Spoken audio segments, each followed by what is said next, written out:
Океј, можеме да почнеме. Значи, вака дискусиите ги водиме од прилика на овој начин. Со гостите ќе имаме краток вовед, а после секој од вас може да се вклучи со кревање на рака. И тоа би било тоа од прилика, без да се бега од темата. Држете се од прилика на темата. Јас ќе збем после така. Океј, значи, да не ве представам, освен ова воведното, дека сте астрономско друштво од Битола. Аматерско. Аматерско. Добро, кажете ми нешто за вас. Зошто сте формирани, која е идејата, која е целта? Почнавме да функционираме пред некои 7 месеци. Сосема случајно на кафе се роди едноставно идејата. Како се Битола? Онака наместо збораме за коли, почнавме за простор и време да збораме, за да не видиме чудни, рековме да се собериме ние неколку души што не интересирало и да имаме еден стандарден термин, некое место кај што ќе се вериме, кај што ќе можеме да ги дискутираме овие теми. Инаку се нарекуваме аматерско, како и да звучи тоа, затоа што сметаме дека за да се наречеме астрономско друштво треба математиката и физиката да ги имаме во малото прст. Мислам, толку комплексна наука. Сега за сега едноставно наблюдуваме, учиме нови работи, се забавуваме. Накратко тоа е за нас. Имате сега состаноци, сигурно, работилници? Сега за сега нашето друштво уште не е регистрирано. Многу факт. Меѓутоа, планираме тоа да го направиме наскоро. Да најдеме некој конкретен простор, кој што ќе ни види на некој начин соодветно место, кај што ќе можеме да организираме курсеви, да правиме работилници. Значи, планот за работа го имаме.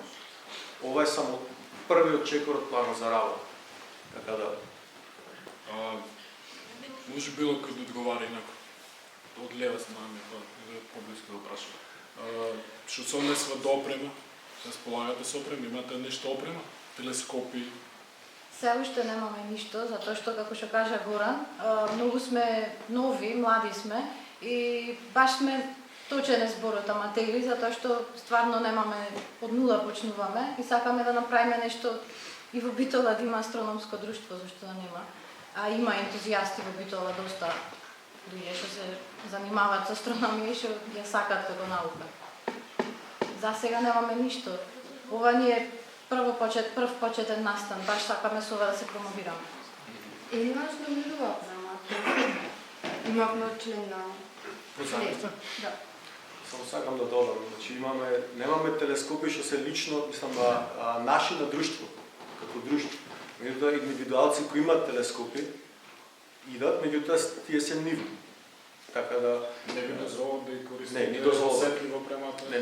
Ни дозволат, имаме поддршка, значи ако утре се решиме да организираме наблюдување, нормално дека ќе има телескоп. Плюс тоа една заблуда на рачистам, значи за наблюдување не треба телескопи кизне какви, значи може само со, значи допрема имаме очи, што е најважно. За телескопи, ако сакаме веќе евентуално подлабоко нешто да видиме, тогаш да, меѓутоа за најосновното наблюдување ни треба само пар очи, ништо посебно, евентуално двоглед. Тоа е почетна опрема за секој што сака да се занимава со астрономија, плюс то професионалните астрономи ретко користат телескопи пред се решаваат некои задачи. Далеко сме ние. Канцелариска работа? Баш канцелариска работа. Така да. Живо роса. Добра, кажете ми, може секој поединеч или... Па да, што сте во хороскоп? Јас сум ваган хороскоп, девица во Подзнак. И јас ваган. И сексуал. Јас сум овен. Ваган во Подзнак. Океј, која е разликата меѓу астрологија? Истори, да, кажи си. Јас сакам да кажам затоа што јас сум во знак Змијоносец. По кој хороскоп? Немат смислено повеќе луѓе, не е кинески хороскоп, значи тоа е разликата. Една баш Христијан ќе каже. Разлика астрономија, астрологија, меѓутоа астрономија, астрономскиот зодиак има 13 знаци. Од кој еден е Змијоносец, баш јас се представувам. Во Фиукус мој име, ако има некој слушна, значи ова е само дел од работите што се интересни за нас, да кажем. За астрологија астрологијата има многу добра анекдота, како наставниш астролог во 3 чекори. Пред Астролог или спиење, астролог? астролог. Астролог. Пред спиење ќе си речиш, утре ќе видам астролог. Вториот чекор е легно да спиеш. Третиот чекор се разбудиш и ти за астролог. Астрологијата обработува прашање од типот дали ќе видам Бога, дали ме сака симпатијата, дали треба да одам налега. А дали можеш да ми капаш на карти или кафе на пресад да ти сварам? Дали погодам многу често. За муфка или Наплата фала по додека астрологијата обработува вакви прашања, астрономијата е малце ниво погоре, сепак релативно, како и како. Обработува прашање од типот на кои сме ние, колкав универзум, докаде имаме стигнато со наука, поставува прашање и ги одговара. Во големата слика, која ни ја дава астрономијата, од оној observable universe, што можеме да го видиме, ние сме на пледасина точка, како што преги беше на видеото од Карл Саган. На таа точка ние сме тотално беззначени за било што на универзитет. Моментално може еден голем астероид да не погоди и да не снема. И то нема да влијаме никако на таа големата слика. и нема да ја рекој за. Со еден збор, значи астрологијата не е наука, астрономијата е наука. И то по-тешките и по-интересните се. Во склоп на то, не би требало да не фрли волчето, како би требало да не сплоти, да поставуваме нови прашања, да ги одговараме старите и се поќе да истражуваме. Кои се митовите поврзани со околу астрономијата? Па има доста митови, затоа што луѓето пред се нештата ги гледат на едноставен начин. Не ја гледат суштината, мислам, ние сите не ја гледаме длабоката суштина, баш астрономијата е наука која што има голема суштина и длабока суштина. Има многу митови кои што ги земаме само здраво за готово ние луѓето, а не размислуваме на подлабок начин за нив. Например, еве како што е и видеото што го гледавме, многу од представите астрономски ги изобличува филмската индустрија, односно поточно Холивуд или која друга било филмска индустрија, затоа што треба тоа да се представи на луѓето визуелно, да изгледа привлечно кога го гледаме. Пример, од астрономски начин тоа е далеко од реално, како например да речеме астероидниот појас кој што го видовме и тука беше исто така представен, е представен како средина која што е многу блиска, додека реално тој е огромен простор кој што доколку ние би го представиле реално на филм, тоа би било празна слика, црно треба да представиме и затоа нема визуелност, мора да ги сближиме астероидите. Иначе реално, пример, доколку би застанале ние теоретски на еден астероид, другиот нема да можеме да го видиме, затоа што е многу далеко. Тој е огромен, празен простор. Така да леталата можат слободно да се движат. Грешна е представата дека тие би судирале од повеќе астероиди. Друга представа исто така е ние многу сакаме да замислуваме како би биле ние надвор во Вселената, кога би излегле надвор од Земјата и сега доколку ние би немале костум, како тоа би изгледала нашата смрт. Маторски костуми? Астронаутски костум. И ние одма замислуваме некоја катастрофална смрт, дека нашето тело се руши, дека крвта ни излегува низ вените, дека ние ќе се распарчиме на многу. На многу дела дека би се распарчиле и така е обично представено во многу филмови. Доколку тоа вистина би се случило, катастрофална е смрт. За разлика од филмската представа, реалната представа, односно теоретичарите, истражувачите, заклучиле дека ние најпрво би се загушиле, затоа што нема кислород во надворешната, каде што нема атмосфера, нема кислород. Ние најпрво би се задушиле, односно тоа би било негде после пола минута. Значи ние би можеле да издржиме целосни пола минута.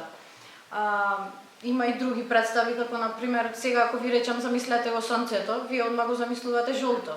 а нашето сонце не е жолто. Има 6000 келвини температура и е бела боја.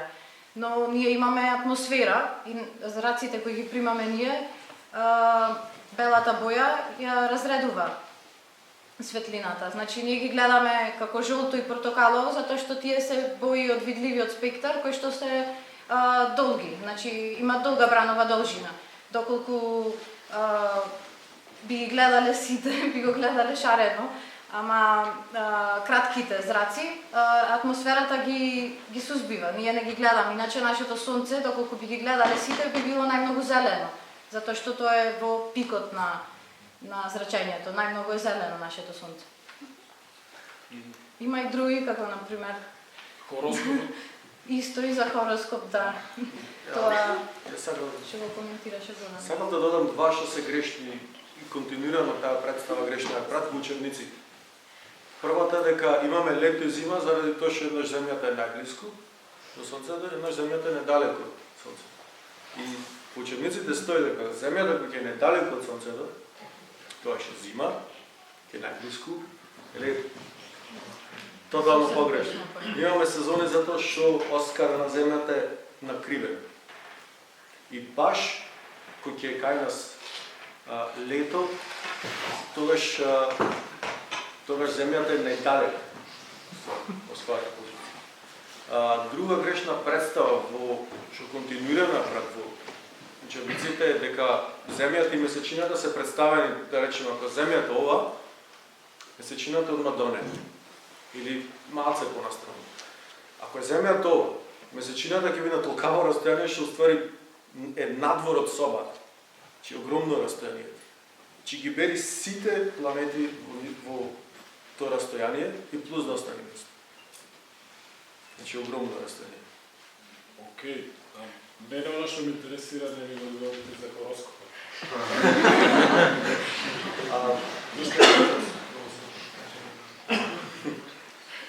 Затоа што ако топки полни со водород, хелиум, далечени милиарди години, влијат на тоа да те засака симпатија да тогаш. Не знам, може ли сте. А инаку... Че не станеме сигурни. Да.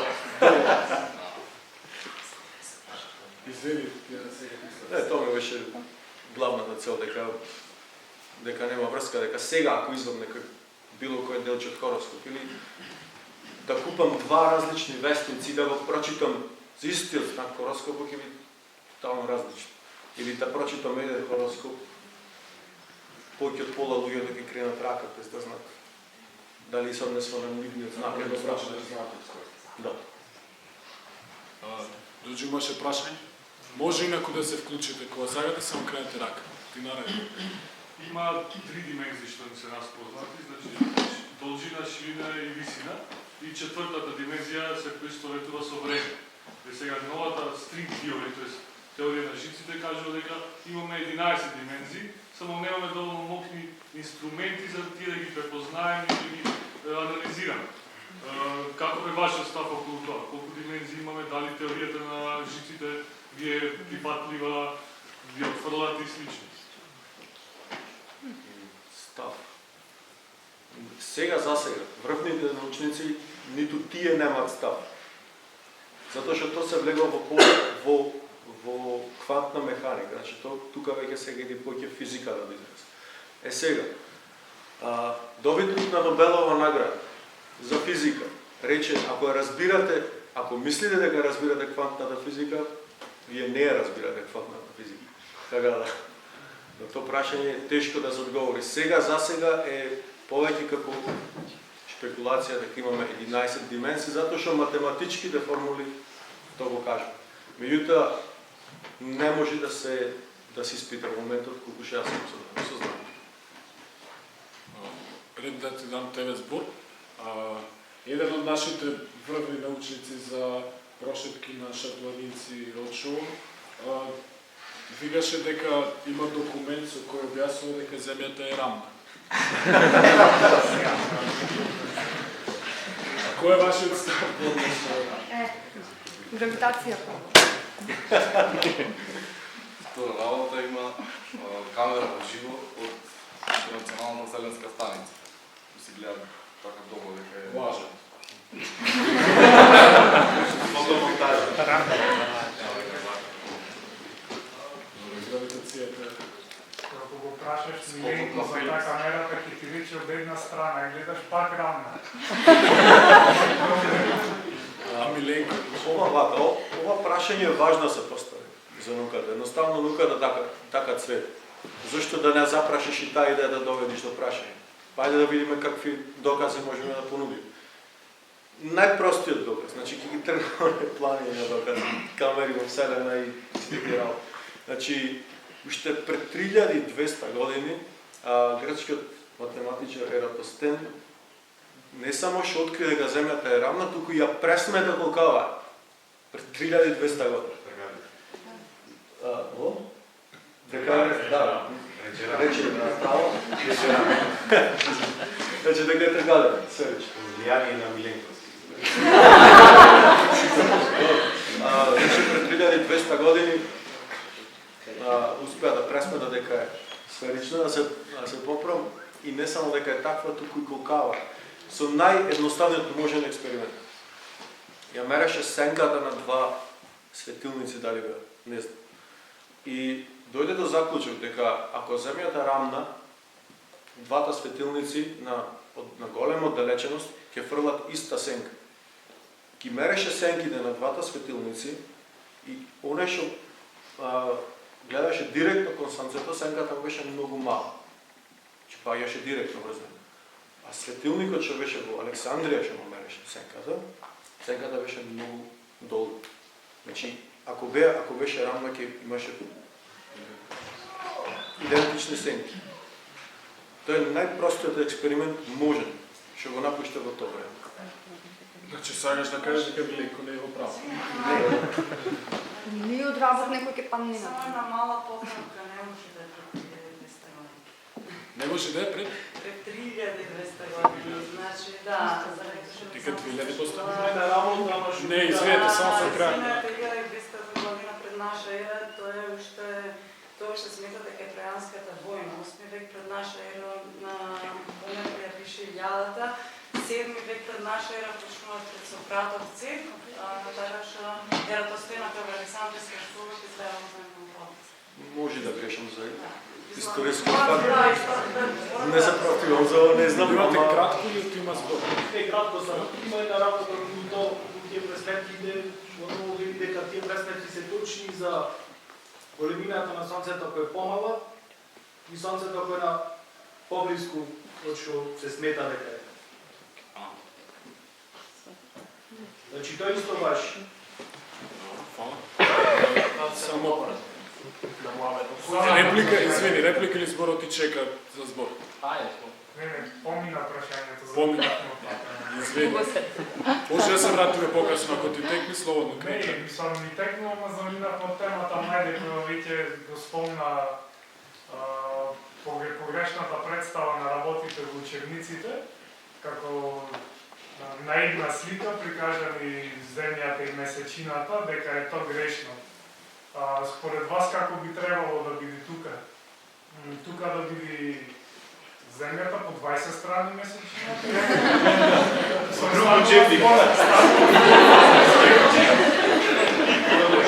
Не можеме да речеме дека тоа е грешна представа на работи во учебници. Мислам Две работи. Извинете, само ќе грените рака наред. Две работи. Значи, прво, ако веќе е представено како за илустрација, треба да се наведи дека ова само илустрација која не е во размер. Значи, тој факт е изостава. Второ, ако преварате на Google, наједноставно преварување, ќе ви покаже земјата и месечината како две ситни точки, само раздалечени, не мора во нивниот размер, значи многу едноставно може да се представи. Или да се објасни дека не се во размер, или да се објасни дека ако се во размер ќе бидат само како мали точки. Многу едноставно. Добро представено е тоа за да имаме представа што како изгледа месечината и земјата. Да не бидат како точки. Само кренајте рака. Игор имаше свој. Да, значи, кој сака да провери, имаше експеримент направено од овие балоните што се за времето пратење со хелиум со што се полни, си закачи камера, си ја кладе во значи во заштита и му закачи GPS, балонот се крена горе и се гледа за кривувањето, значи на земјата ќе си ја најдиш камера да постави ќе си провериш. Може да се пробва.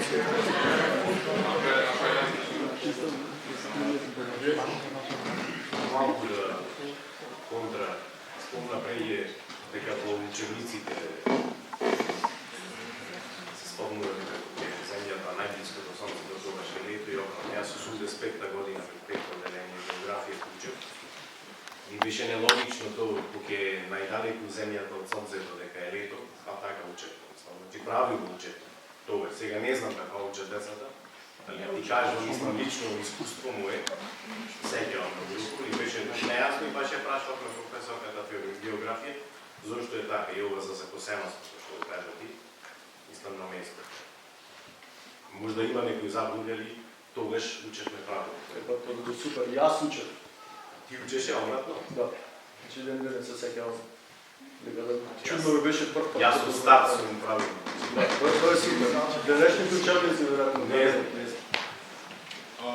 Иво или Джорџе, кој е прв? Јас. Да ја вратиме темата на астрономијата. Дали, до кај сме стигнати најдалеку со вселенските истражувања?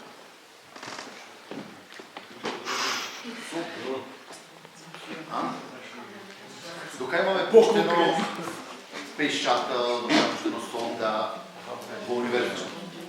Ние од земјата. Ќе ви кажам колку не далеко, колку близко ќе поправам прашањето за посваќање. Сондата што видите на филм, Voyager 1. Значи, од кој е пуштена 77, дали беше, не се сеќавам. Значи, таа е единствената сонда која излезе надвор од Сончевиот систем. Значи, таа е единствената сонда. Сега вака, од прилика да сватиме кај сме што сме, нашите радиобранови, кои прв пат се емитирани пред околу 200 години, патуваат со брзина на светлината и се стигнати само 2% од млечниот пат. Значи, ако пред 200 години имавме летало кое се движи со брзина на светлината, денес имавме истражено само 2% од млечниот пат. И тоа ако одиме во радиус. Значи, до нигде не сме фактички. Со физичко присуство на сонда. Меѓутоа, надалеку можеме да гледаме со телескопите 13,8 милиарди години. Тоа е недалечната галаксија што можеме да ја видиме. Меѓутоа, за истражување рано. Тоже? Основната научна конвенционална теза е дека се почна со Биг Бенг. Која е најновите истражувања и најновите тези, што имаше пред Биг Бенгот, дали возможно нешто да имаше, што го натера Биг Бенгот да експлодира и дали можно да има други универзуми кои не започнале со Биг Бенгот, или дали само овој единствен универзум и дали само Биг Бенгот е единствено објаснение за овој универзум. Но дали е возможно да има други универзуми што започнале или не започнале со Биг Бенгот? Много прашање постави, веројатно ги запамтите. И јас ги слушам, ако заборам нешто. Биг Бенгот е прифатен од науката, заради тоа што сите го развиваат кон него. Ама за овој универзум, дали е некој тези за други универзуми? Дали има, дали е... Најлесниот одговор во астрономијата е не знам. Затоа што едноставно врвните научници не знаат. Значи, најврвните научници во моментот работат на тие прашања. Се предпоставува дека меѓутоа таа хипотезата е на стаклени нозе. Значи, многу лесно може да се докаже дека е грешна. Има предпоставка. Нормално дека нема, меѓутоа колку се кредибилни се остварливи не сте. Твърдението около Биг Бенгот е най-релевантно моментално, така от сите други теории, които се правят. Заради това, што универзумот се шири константно со течењето на времето. Да ги вратиме и двете, се е право пропорционално, се враќат назад, стигнаме до нешто помало. Биг Бенгот не трябва да се свати како една експлозија, трябва да се свати како нешто што почнало да се шири. Извинете, sad treba да се вклучам, пошто и јас сум член на астрономско друштво. Најмногу ова тема јас ја истражувам, мислам, јас не сум астроном, по професија се разбериме. Најновите докази, мислам, теории, значи во астрономијата нема докази, туку имаме теории. И сега најновата теорија која што многу научници, вклучувајќи го Стивен Хокинг, ја форсираат е, да речеме, теоријата за мултиверс, што значи дека постојат повеќе универзуми и веројатно постојат толку многу, како што беше на видеото, што не сме ни свесни колку многу и постојано се создаваат нови биг бенгови и нови универзуми. Од универзум до универзум може да постои многу голема сличност, например да се наоѓаме на некоја друга копија и да го правиме истиот разговор, а може, например, и воопшто не постоиме во овој момент. Сега, ќе речете, дај ми еден доказ за ова. Таа црна материја, што наводно постои, не можеме да ја докажеме. Најновото откритие што за пред неколку дена вели дека таа црната материја всушност некој друг универзум што има толкава гравитационна сила што го шири нашиот универзум. Моментално, значи се тестира оваа теорија, постојат уште многу други, меѓутоа теоријата дека постои повеќе од еден универзум е прилично точна. И уште за времето, прашам. Пред Биг Бенгот. Не можеме да кажем ништо пред Биг Бенгот, затоа што пред Биг Бенг почнало и времето. Значи, пред времето не можеме да разбериме што имало. Знаеш? Типа... Рековте времето. Времето е релативно. Ние си го дефинирахме времето како колку дена, колку години во разлика од сончевите циклуси. Времето е само наша теорија, за може да се објасниме животите. Така да, што е време во однос на Биг Бенг го почнало некое наше мерење? Ако вземем брзината на светлината дека е константна, имаме време базирано на нея. Значи таа е втори главната работа за создавање на времето. Точно ние си одредивме ден и месеци, нема врска со време. Тоа е само концепцирање. За да можеме да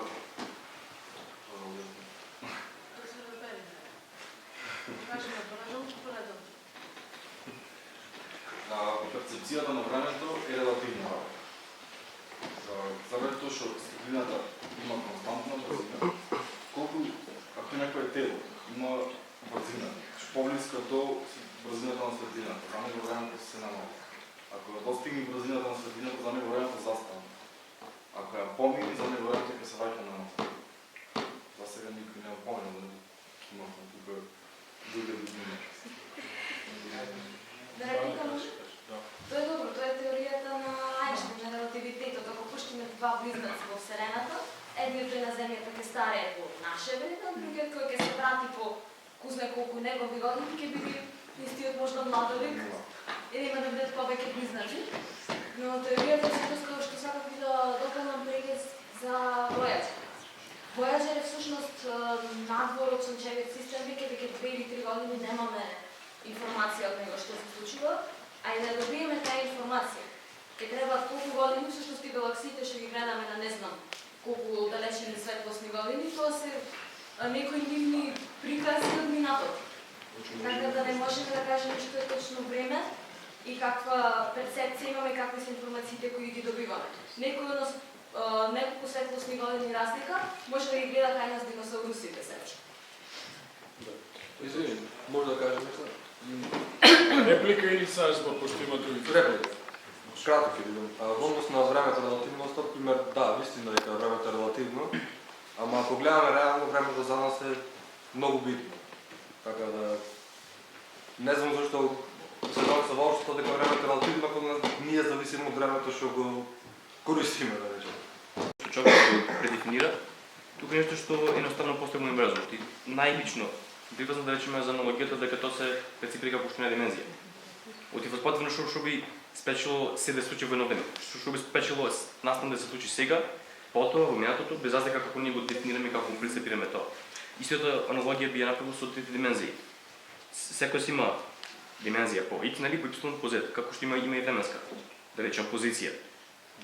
И зошто би се основувале врз тоа дека времето човечки концепт, кога истото не го зборуваме во однос на просторот. Поентата ми е да кажам дека времето мислам дека по-прецизно се прикажува како димензија, него што како нешто што е активирано за наши потреби. Супер објаснено. Затоа што не може да имаме само простор и просторот така да стои. Значи нешто се случува во тој простор. Тоа време е неизбежно. Дали ние би го крстиле време или како било поинаку, таа димензија постои. Нештото течи, ние стараеме. Универзумот се шири, тоа е време. Значењето. Имаше збор по Филип Овиев. Сега на темата, така да додам само спомна што имало пред голямата експлозија при Big Bang. Се слушав како теорија се дава дека фактично всушност Big Bang е одговор на крај на друг универзум, што пред простора. То самото колабирање на универзум, во зависност од дали има од повеќе мрачна материја или мрачна енергија, то самото колабирање до една точка тој пак повторно експлодира или почнува се шири, фактички со тоа настана нов универзум. Како одговор. А за лаиците што е мрачна енергија? Мрачна материја? Измешно сега. Вака мислите дека универзумот, значи еднаш како што бил, значи колабирал во точка, пак експлодира. Има колку што знам два краја на универзум. Едниот или ќе провлади мрачната енергија што ќе го растргни, цела материја ќе растргни, ќе простанат само црни дупки кои понатаму ќе се распаднат самите со тек на време, или ќе провлади мрачната енергија која, тоест мрачната материја, која всушност материја непозната сега за нас, што настојува да ги привлекува или да ги еден вид како гравитацијата, како действото на гравитацијата да ги привлекува објектите, материјата да ги држи заедно. Во зависност од тоа која дали има мрачната материја или мрачната енергија преовладува во еден универзум, ќе би исходот него. Дали ќе се растргни или ќе колабира. А баш нашиот е таков, затоа што 87% од материјата што ние не ја знаеме, ја класифицираме во темна материја. Темна енергија? Да, Која е термините? Може ли два термини? Што се темна енергија, темна материја? Тоа се поќе како шифри за нашето незнање отколку што се уствари нешто што сме разбрали. Значи тоа, да, 96% универзумот немаме поопшта представа што. Значи во книгите порано учевме дека се околу нас е составено од атоми, частички, не знам што, значи тоа веќе готово почнува да биде грешно. Значи универзумот е составен од 96% што не го познава. Има се дели на две работи, тоа што не го познава. Темна материја и темна енергија. Темната материја нешто што пак не можеме да го видиме, не можеме да го измериме, ама можеме да го наблюдуваме. А тоа е доведено до заклучок затоа што наблюдувајќи ги кластерите на галаксии, логичниот заклучок на научниците било дека тие требало да се растргнат, односно да се оддалечат. Но имало нешто што ги држи тука заедно. А за да има нешто да ги држи заедно, треба да има огромна гравитација. А не знаеле што ги држи заедно. Според тоа, нештото го нарече темна материја, која што има гравитација што ги држи нештото заедно. Тоа е темна материја. Темна енергија, од друга страна, е нешто што го забрза универзум. Например, ако фрламе едно јаблко, се очекува дека тоа пак ќе падне назад. Темната енергија го постигнува оној ефект. Кога фрламе јаблкото, наместо падне пак назад, ќе продолжува доди нагоре. И не само доди, туку и да се забрза. Значи нашиот универзум се забрза. Значи тоа сценарието се шири. Тоа ширење повторно не се значува, се смета дека е тоа темната енергија што го турка универзумот. Значи, втората веројатност за големото ширење поверојатна, отколку пак да падне назад во едно и од него пак да настане нов универзум. Само го спомнав, пошто ако е точна теоријата на мултиверзум, тогаш не сите универзуми натре се со иста количина на мрачна материја и мрачна енергија. Така да или едните ќе преживеат во наш универзум, или некои ќе пред време ќе колабират, или пред време ќе се растанат. Така дискутираме. Да, извини, Маша. Продолжи. Дискутираме хипотези. Да. Што и да кажеме може да биде грешно. Сакам да додам само на мрачната материја дека е можна нејзино обзервирање, наблюдување. Дури се смета дека всушност астероидот кој 6.000 години што ги уби диносаурусите и сите видови животи е за една сметка на мрачната материја. Пошто се знае дека сончевиот систем патува околу галаксијата по синусоидална крива. Со секојто патување, воден дел навлегува во регион на поопусна мрачна материја што предизвика поголеми интеракции. Односно, поголеми гравитацијски полиња, повеќе привлеквање и со тоа прилежи на астероид. И што е друго. Добро, Филип, конечно. Ще повратно помнят, што се рекатал, но за прашањето за пред големи бенки и пуснато образување за времето како апсолутност или како некоја... Само извини погласно, ако сакаш.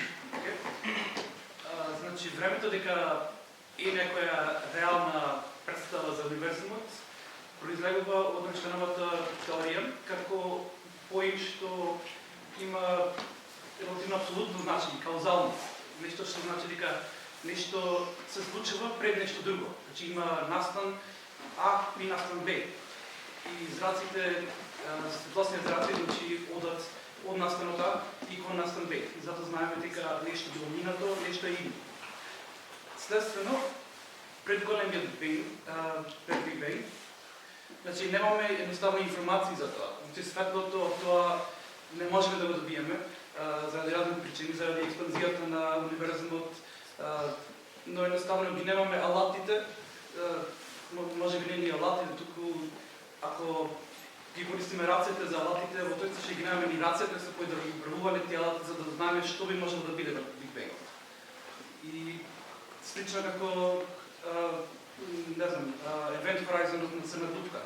После тоа едноставно немаме информации, немаме начин да ги добиеме тие информации со кои би дознале такво нешто. Така што мислам дека за брзо тоа прашање нема ни да се договори. Ако имаш нека грешка во времето, што поправете нешто. Добро, дискутираме работи што едноставно кај што физиката престана да функционира. Да. Така да се што ќе кажеме понатаму е чиста шпекулација, значи си факт, ништо не е. Значи фантазираме едноставно. Сам добро за тоа, че да, обично се случаи кај што математичките формули, значи за верности се земаат некои екстремни верности за кои што веќе финуваат не важи едноставно. Тоа значи тоа е точно значи кога ќе рече некој дека математиката се распаѓа на тој начин, формулата се распаѓа, дека едноставно немаме реален начин да го сликаме тоа во реалноста. Имате ли одговор на неговиот став или може да се понатаму? Нема што се додаде, едноставно тоа што го каже. Така влегваме сега во нека тема што кај што превенките се распаѓат, едноставно законите на физиката не функционираат така да. Вие реплика? Да ви прашам кој е вашиот став? Универзумот е конечен или бесконечен? Зашто кажете 6% бројка, например, процент, малце смешно, така. Тоа е едно второ, колку оцените повеќе додано Бруно или Стивен Хокинг? И уште трето, астрологијата, она што пише во вестниците, тогаш имате погрешна представа. Јас сум работен како професионален астролог и она што пише во вестниците се глупост. Состои натална карта, постои така натал за секој човек. Така, за да не бидем на повисоко ниво. Значи, ред по ред. Првото прашање беше? Дали е бесконечен, да. Дали е бесконечен. Сега викам овака, од кадето 96%. Затоа викаме од универзумот кој што можеме да го наблюдуваме. Познати. Да. Го познаваме тоа што можеме да наблюдуваме како дел. Од која целина? Баш беа сега представени Бесконечен во филмот. Observable Universe е тој што ние дотам имаме стигнато. Сега не можеме ние да гледаме на нешто бесконечно. Сега, значи, секоја конечност е во рамки на друга конечност до недојде. Тоа беше математички став. Да, примерот со стрелата беше. Значи, или ќе оди за секогаш, или ќе мали во граница од каде што може попнати. Ние досега, значи, од наблюдувачкиот универзум, викаме дека 96% не знаеме. Од тоа што можеме да го наблюдуваме. Едноставно, светлината над тоа, над тие граници, едноставно е премногу далеко за да забележи. Квантната физика важи само за брзина. Поголема од брзина светлината, тогаш веќе квантна физика, тоа законите се менват, така?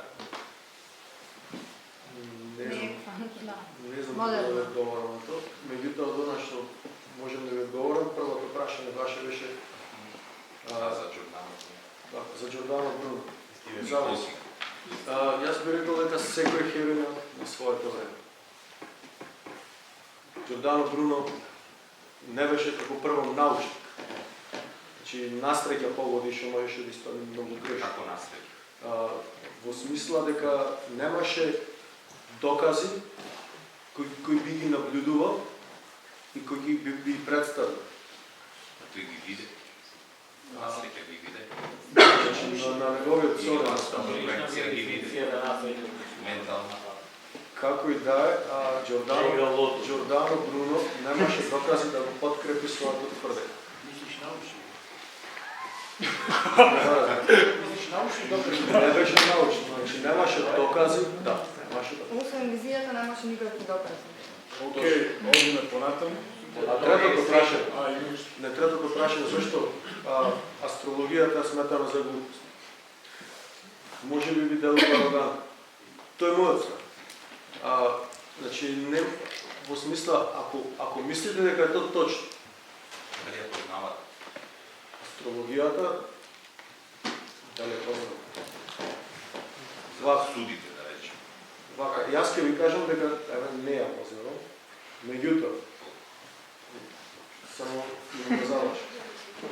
Ако вие докажете, значи не мора мене или на гостите нас, ако докажете дека барем малку има вистина во тоа, преку емпирискиот метод на науката, вас ве чека цел рафт Нобелови награди.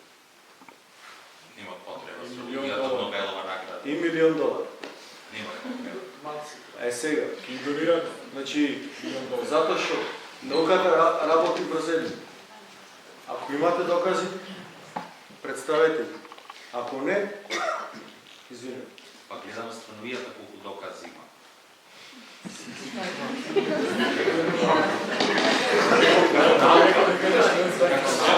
Благало.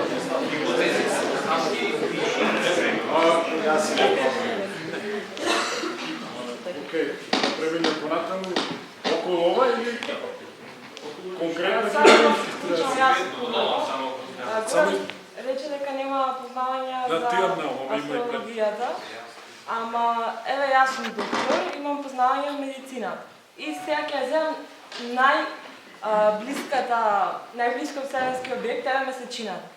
Има низа научни студии кои што докажуваат дека плима осека близината на месечината, ама нема апсолутно никакво влијание врз процентот на вода во човековото тело. Значи, ете тоа е еден доказ поради кој што ние мислиме дека во астрологијата нема некоја научна вистина. Значи, зборуваме за научна вистина со докази. Сега, понатаму, објаснам. Може реплика? Човечкото тело се 90% вода. Ако месечината влие врз климата и осеката, Како не влие врз водата во човечкото тело? Значи имате испитувано луѓе во лабораториски услови на PubMed на интернет, можете да си најдете еден куп научни трудови. PubMed, реплика, значи PubMed не е Google, PubMed е страница, посебна страница за пребарување, на која што најголемите, зборам са медицинска, доктори, научници, кои што ги правеле истражувањата, ги објавуваат своите научни трудови, што се рецензирани низ многу држави. Значи, да се стигне до PubMed, било каква статија поминува низ толку многу испитувања и после се објавува. И, значи, досега нема докажано во лабораториски услови, мислам не лабораториски услови, во експеримент дека нешто се менува во тој човек, значи физички, дека нешто е поинако отколку да речеме ноќта кога не била полна месечина или ноќта кога воопшто во тој регион не била видлива месечината. Значи има такви лоши научници, има такви. Не знам сега дали се лоши научници или како. Не откриле лоши? Само овака, без дупаѓање, ги крај сите овде крајат така. Сега ще прашање, сама ги се послушали. Не само. 12-13 разпознати. Дека за тоа дечките објаснуваат. 12 месеци има? За разпознати. Дали се 12 или 3? Ами планети не се толку. Јас астрономија проучев за да почнам астрологија, така? Може да... Уште ти и завршваме со оваа дискусија за забавата до каналите. Да се мешаме. Што спомна дека нема докази, нема, ама со оглед на тоа дека астрономијата е нова. Не е нова, ама по методите што се испитва со најмодерни телескопи, со лазерски технологии, е ново. Сега, од овај век, 20 век, почнува да се применува тоа. Што значи дека многу религиозни чуда, да не е контроверзно, ама многу некои работи или митови што не знаеле да се опишат во 7 век, денес науката ги објаснува. Значи, мој објаснение треба да е време на науката за да докаже нешто. Кој рече господинот дека уште нема докажано. Во право нема докажано. Са дали ќе види точно тоа што мислиме ние сега, што праќаме или нема да види, тоа е ќе оставиме на време. Ама основата е сомневање. Основата е сомневање и отфрлање. И признавање. Другиот став е арогантност. Тоа е вистината. А за тоа дека исто така дека нема се објаснето, нема се објаснето. Многу ето од медицината, верите, нема објаснење, нема доказ дека физички се влијае. Да, влијае со контактот. А многу работи од медицината уште не се објаснети. Од молекуларно ниво, па така не знаеме дали има влијание. А мој мислење дека нема. Јас мислам дека се, ама добро. Само сакам да дам еден заклучок што ќе се однеси на понатаму на разговор. Како функционира астрономијата? Пред се е наука. Како функционира наука?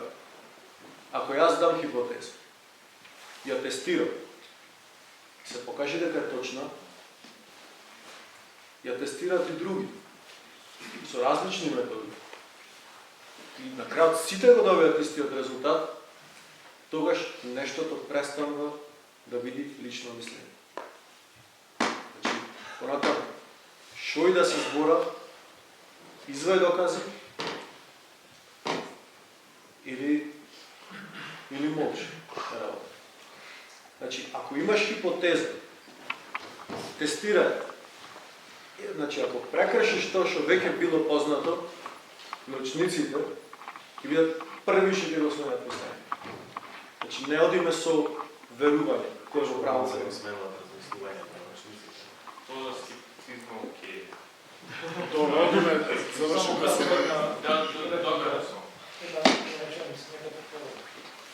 Добро. Што спомна за крај не крај на универзитет? Како може тогаш да се одреди почетокот, а да речи некој дека нема крај? Да почне нешто, а да нема крај.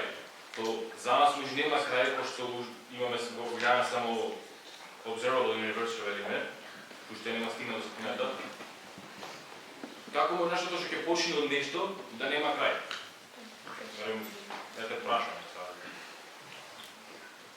Имам гледам некоја теорија читам дека физички може имат на карта го цртат дека има крај, ама просторот е на таков начин функционира што буквално како знакот на бесконечност, колку и да одиш, ќе се враќаш на едно исто. Така да и да го преминиш тој хоризонт на универзумот пак, всушност теоретски ќе се враќаш од истото место кај што се тргнал. Сега, на кој начин бесконечно? Искрено мислам дека темата навлегува повеќе кон филозофија. Да,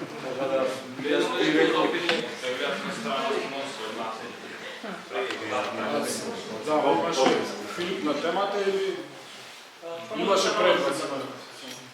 Можеме да се само можеме да закипаме ако треба. Па ако е не, јас нема да дека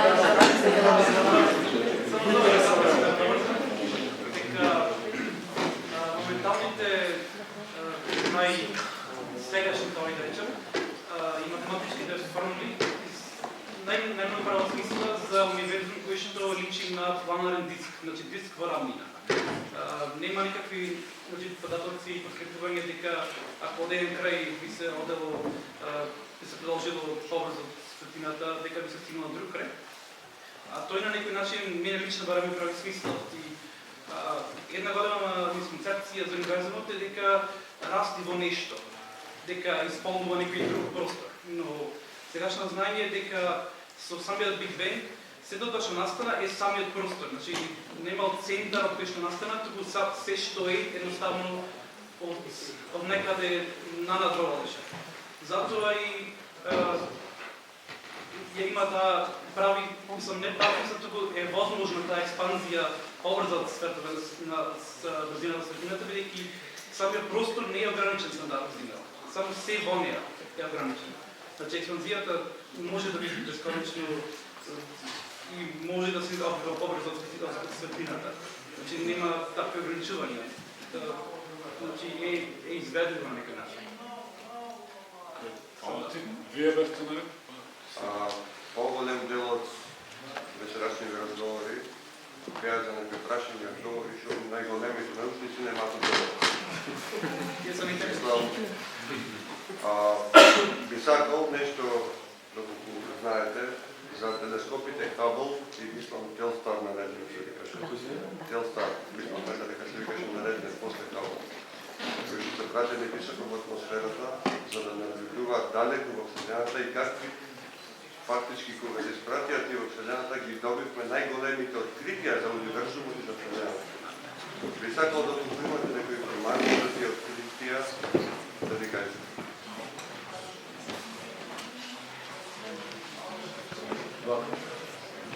Хабл, ако може да се каже така, отвори на нова ера на човековите истражувања. Од Хабл дојде податокот дека универзумот е 13,7 милиарди години стар. Значи успеа да види недалечната светлина, што до тогаш не беше возможно. Наредниот телескоп што планира да го лансира, НАСА се вика Джеймс Уеб. Што ќе донеси, можеме само предпоставиме, меѓутоа се смета дека ќе донеси нова ера на човековото, на вселенското истражување. Затоа што пред само две генерации се мислеше дека целиот универзум е само нашата галаксија. Наредниот чекор беше 13,7 милиарди години. Замислете сега што ќе донеси Джеймс Уеб. Многу нови прашања. Да. Повеќе прашања ќе отвори отколку меѓутоа малку прега. Да се Има и други реплика, нова конкретно? Не, нешто малце помислено се да. Да се наврзам на тоа. Имаше 2-3. Кога Хабл го насочија во празна Вселена да снима, не знам колку долго време ја снимаше таа фотографија, чисто во термина. И кога научниците видоа што се сними, сите беа, мислам, запрепастени, ради тоа што се појавија на сликата толку многу галаксии и што нивна груба предпоставка беше дека може да има толку сонца во универзумот колку што има вкупно зрна песок на сите плажи на планетата. Изопланети што орбитираат околу нив. И тогаш се јави, значи, сонцето дека покрај толку многу галаксии, вашата Сонца, со планети. Не е можно да видиме ние единствените живи существа во тој огромен простор. Да. Добро, окей. Имаше Симон, да, Симон, и Панал. Може? Дама има, чека пред Симон. Мене повеќе ме интересира вака за меѓузвездените патувања, пример. Дали може да се искористи патувањето со брзина на светлината? Јас мислам лично дека не, а ако не, која е другата највозможна теорија за меѓузвездено патување? Меѓузвездено патување, вака. Најбрзата сонда што лансирана во Вселена, најбрзиот објект некогаш конструиран од човековите раце, ќе му треба до најблиската звезда да стигне негде 40.000, 50.000 години. До најблиската звезда. Сега.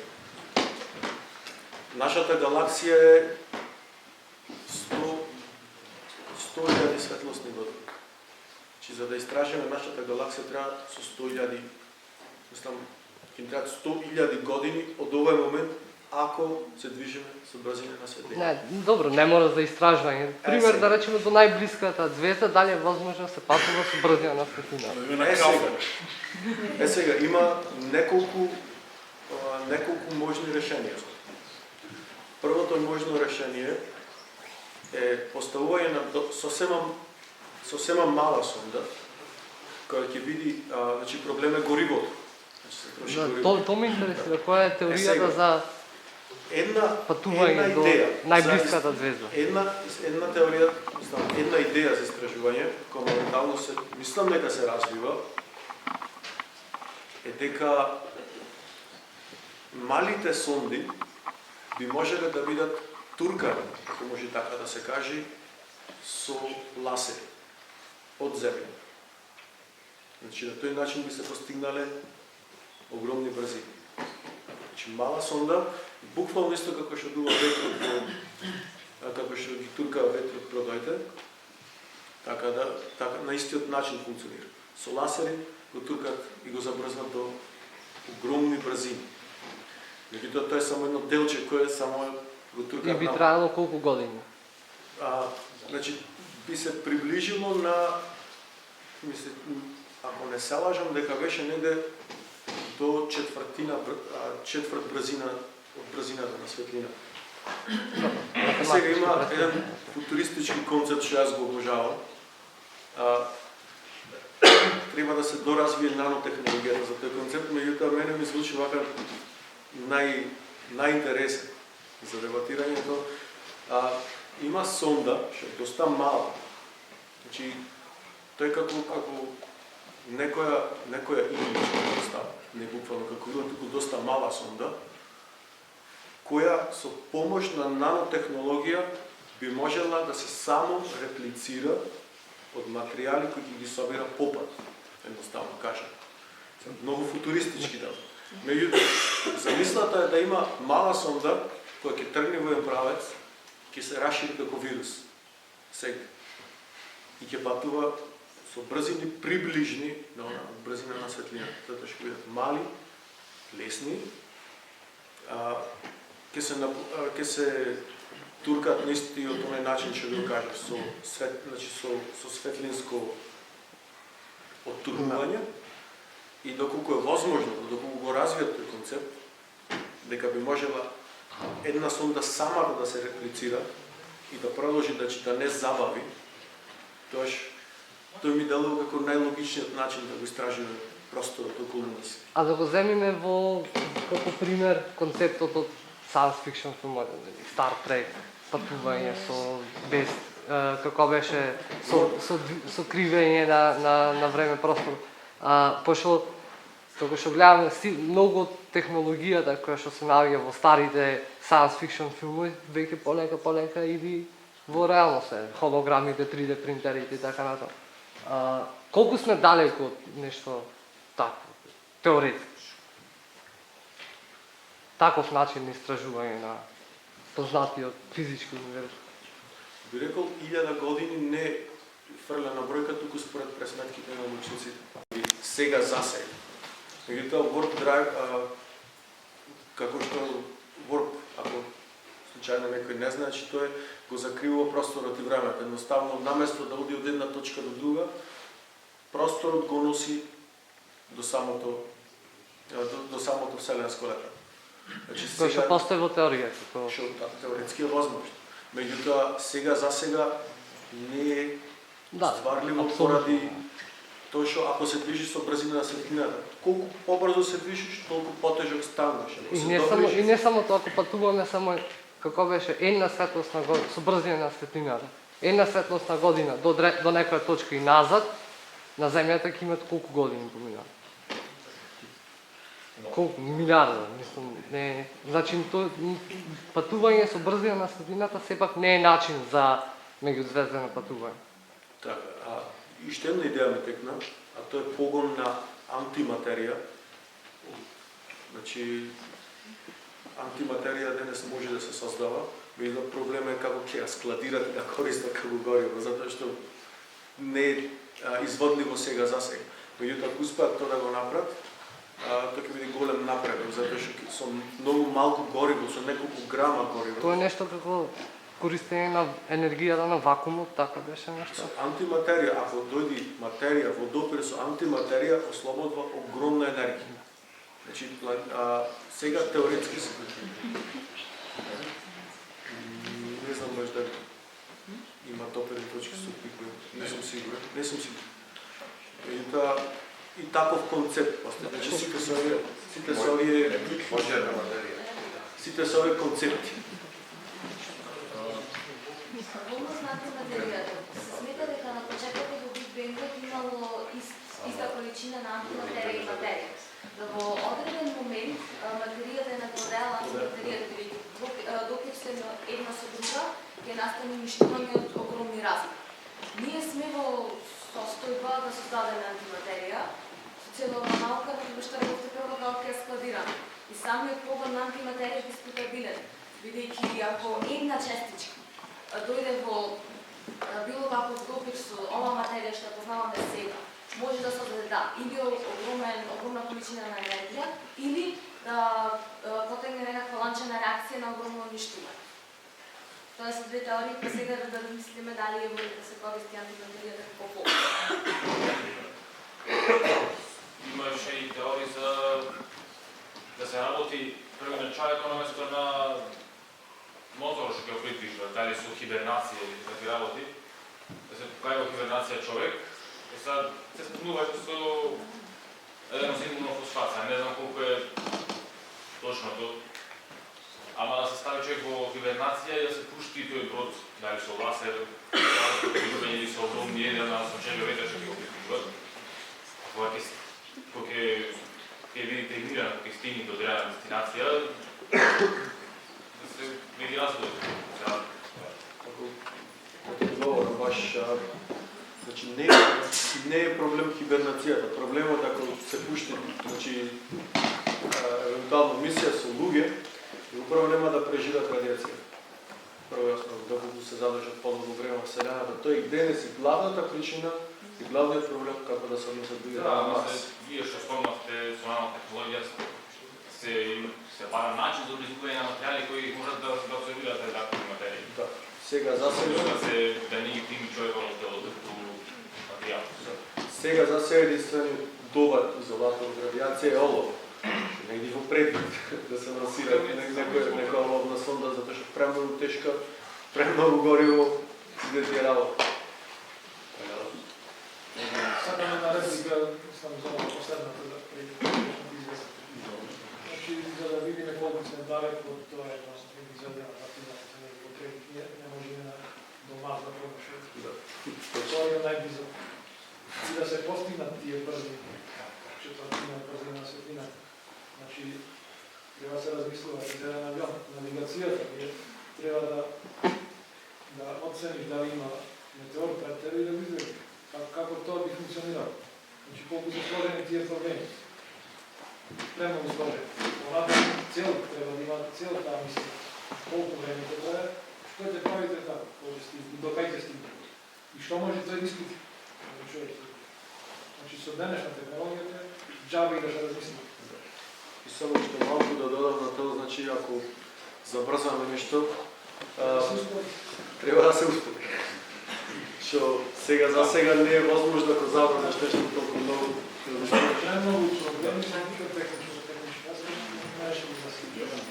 Ама треба да се размислува, ако има крај на земјата, мора да се истражи, например, каде би можеле да се пренаселиме. Што е максимално да искористиме капацитетите. Колку веќе људи валини? Само ги чека дечките деца. Кратко ќе биде молба. Последната ни е процесот акција-реакција во физиката. Да прашам дали постои процес протест и контрапротест во физиката. Ево, ова е мојата. Одиме понатаму. Ова беше се? И толку ме чекаш. Драган, мала му. Гледам. Прво бевте вие. Поврзан со или за преге малото? Не, вие. Јас па е. Поздравувам ова активност на ова аматерско друштво, значи ми се допаѓа и сакал повеќе да има вака дебати, но би препорачал да биде наменска, помалку. Ние сега само се лутаме, али добро и тоа и симпатично изгледа, одлично е. Например, во однос на лутањето, и јас малце да залутам, ние се обидуваме да го разбериме космосот, релациите и така натаму, значи макрокосмосот. Но имаме и микрокосмос. Значи, сигурно има научници низ светот, сум сретнал некаде некои написи, некои така, значи од истражувања, работи кои се однесуваат и на микрокосмосот. Значи, ако се обидиме да го разбериме микрокосмосот, значи ќе го знаеме можеби и макрокосмосот. Замислете, ние си се гледаме како луѓе, такав. Но ние сме еден космос невиден во нас. Значи, во нас има толку процеси како организам, тоа нешто неверојатно. Замислете некој вирус напред во нас и тој се истражува што му се случува.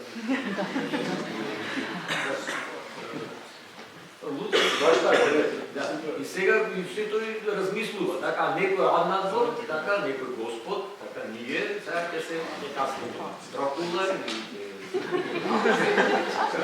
и влијаеме на некој начин. Но наистина, ова е сериозно. Кога ви одеме ние со телескопот гледаме напред, со микроскопот да гледаме внатре. Колку повнатре и внатре ќе најдеме некои процеси кои се слични, можеби исти со Вселената.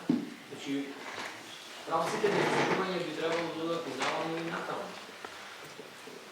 Така ова сакам да го загадам, значи штета што можеби при крај сме со времето би сакам волба да се отвори дебата. Микро и макрокосмос. Во тој поглед со микрокосмосот, значи се вршат испитувања во ЦЕРН. Ако сте слушнале за големиот хадронски излучувач, значи баш она што го раговте сега, дека баш од преку истражување на субатомски частички пробуваме да разбереме целиот универзум. Значи и на тоа поле имаме нешто. Се чепка таму, да. Имаше еден момент само, една мала работа да се извинувам. Значи, можеби планетата Земја, ние како што гледаме огромна толкава, можеби е само една клетка, а ние сме некој вирус. Ако ќе дојде некој историја да не дропни, тој ќе види може некој антибиотик, знаете.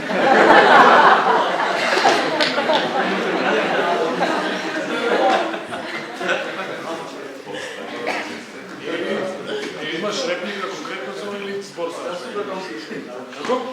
За ради и пореденика. Или типно не можем да представим. Истражување работата на Никола Тесла. Мислам дека Никола Тесла е најголемиот научен во врска свемирот, со космосот и со сите ги истражувања на космосот, затоа што има оставштини што се забранени функција. Мислам дека уште некои работи се во Тесла институт. Што и викам, сакам да ми објасните за тоа за бесплатната енергија, тоа што истражува Никола Тесла. Не сите може да имаме бесплатна енергија. Затоа што космосот дека пршти од енергија. И второ прашање би се не се сложувам со тоа дека месечината не делува на човековото тело, затоа што секоја клетка има свој електромагнетен бран. Месечината кога ќе се доближи до Земјата, магнетното поле е појако. Мислам дека на секоја клетка од човековото тело. Да, ма не доволно јако, за директно да влие, пример, во мојата клетка е на кожа. Но дело. Не е доволно јако да направи некакво да направи некаква промена во мене. Видлива. Дали за Тесла? За бесплатната енергија. Само на факт за енергијата. Се смета дека сонцето енергијата што ја испушта во една секунда би била доволна да ја снабди Британија со електрична енергија за над 2500 милиони години. Кога се напредо, не знам. Или кој не кажа, за Тесла не знам колку можеме да дискутираме. Ама за таквата енергија можеме да ви одговорам се од астрономски аспект, баш како што кажа Марина, дека само поинаку формулирано тоа истото дека на Земјата од Сонцето секоја минута паѓа доволно количество енергија за да напојува целата цивилизација во рок од една година. Една минута. Доволно. Сега, не знам за тие документи од ција заплеани за животот на Никола Тесла, не знам. Никола Тесла ми е интересен само за една работа најмногу, затоа што, например, многу научници кога ги пишуваат нивните математички формули, немаја појма до што ќе доведе. Например, Ајнштајн, кога ги пишеше неговите работи, кои подоцна се употребија за да се направи ласерот, немаше замисла дека ќе дојде до ласер, дека ќе се користи за, не знам, козметичка хирургија или за парколовите, не му беше тоа во пресу. Тесла беше единствениот што неговите откритија знаеш од прилика која примена е крива, значи беше многу подалеко, со мислиш. За бесплатна енергија и за тие документи од ЦИА, не знам колку можеме да ги одговориме. Докажено дека може да се да имаме бесплатна енергија и бесплатни мобилни телефони, само што големите корпорации не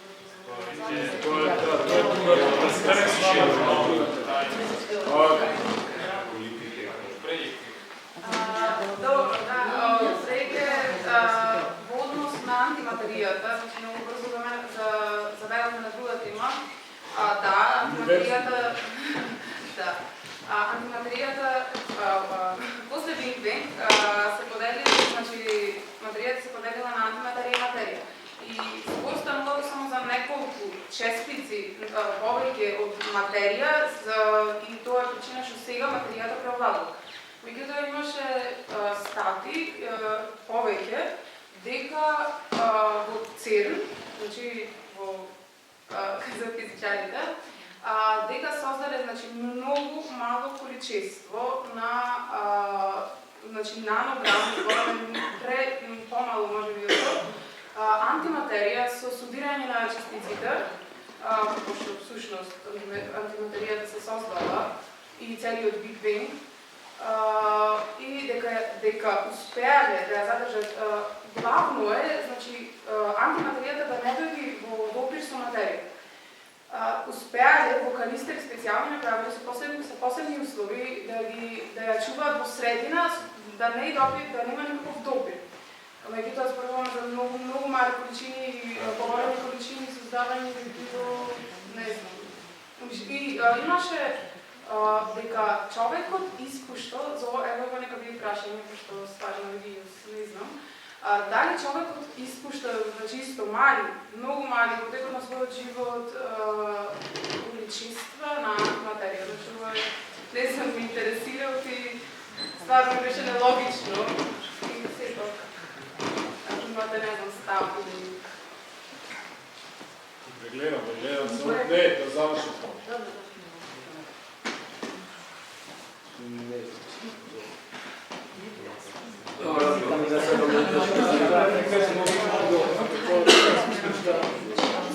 Чекайте, само прво тие што не земат збор. Вие?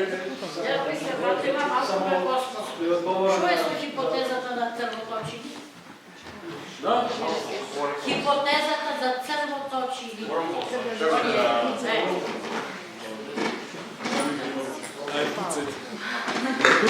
Теоретски би биле возможни да се создадат, затоа што поврзани се некако со црните дупки, дека доколку постои црна дупка, затоа што и таа е самата теорија, доколку можеме да видиме што има после Event Horizon, би можело тоа да води до пат излез на некоја друга страна, односно баш тезата за црви дупки. И доколку тие би постоеле, ние се уште не знаеме како да ги оставиме отворени, затоа што се работи за честици кои многу брзо се сузбиваат и се затвора порталот едноставно. И сега има нова некоја теорија дека доколку би се создала доволно негативна енергија на местото на порталот, дека би можеле ние да го одржиме отворен, да. За сега, мислам, јас толку знам за црвите дупки. Тоа е цела теорија, не е нешто многу развиено. Едноставно само да го дополнам одговорот, дека тие директно не се наблюдуваат. Едноставно постојат на хартија, како математичка формула. Да. Значи сега само во математиката постојат. Меѓутоа законите на физиката велат дека се променува и не се најдобро разработени. Значи се е тука нека математика веќе. Океј, имаш уште прашање или уште тоа ми? Како? Да кажем ние Да, за да прашам.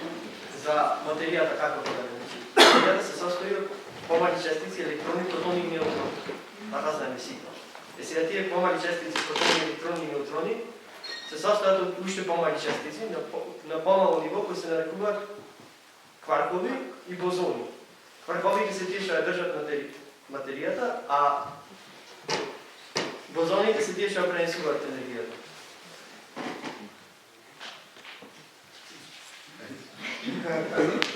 Изгледим, значи има кваркови и антикваркови. Верува дека материјата се става од антикваркови, а материјата од кваркови. Сега имаме кај бозоните. Бозоните има 5 видови на бозони. Има Хигс бозон, бозон што пренесува светлината, бозон што пренесува електромагнетната енергија, електроенергијата, бозон што пренесува магнетната енергија и бозон што пренесува светлината.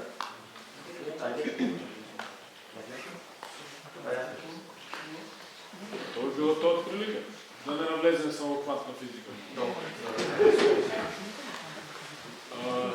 Спреј малку. Многу забегавме, але квантна физика. 13 вашето лично мислење за некои теории дека човекот воопшто не стапа во месечина. Лично мислење, онака се после. Дали е можно да замени човекот на месечина? Пошто последни некои податоци имаме дека само Кюбрик го режирал откривањето на човекот на месечина. Па добро, значи од лата смислам дека ќе да се Не од лата. Не, има многу.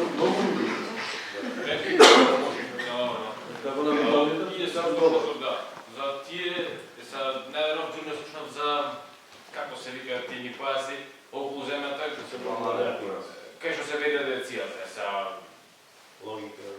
Шо ќе ги помини кога ние не можеме да издржиме радиација во пример надвор од месечината, од орбитата на месечината, како ќе ги издржиме тие појаси кај што има поголема концентрација заради магнетното поле што ги привлека.